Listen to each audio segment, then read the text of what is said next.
Hi, I wanted to talk to you about Jane Smith, my 10-and-a-half-year-old fifth grade student I'm working with. She was referred to me by Dr. Jones due to some academic difficulties.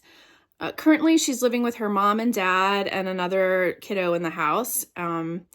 There is one major stressor happening in her life. One of the parents has lost their job.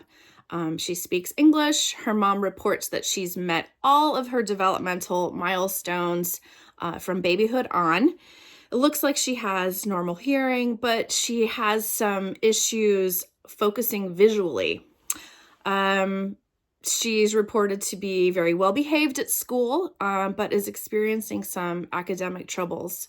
And her standardized tests show that her scores are lower than average in reading, math, and language.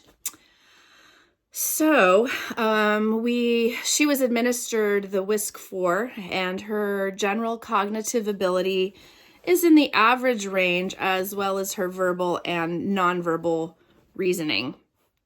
Her working memory abilities are in the low average range. She's at about 18% compared to her peers. But she did have high scores on nonverbal reasoning tasks, so that's one of her strengths. The main issues to be highlighted for Jane are sustaining attention, concentrating, exerting mental control, and processing visual material.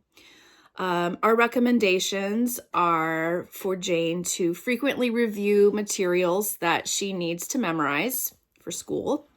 Her family could assist her with this. We are suggesting that she chunk information, like putting the information into larger chunks so that fewer bits are required for memorization.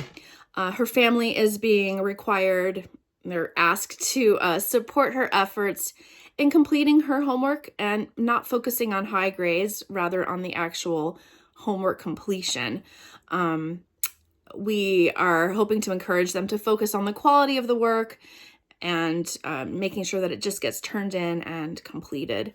We are hoping that Jane can also find additional support in her school counselors and also get her teacher on board to better understand Jane's academic issues and some of the reasoning for those lower scores on her standardized tests.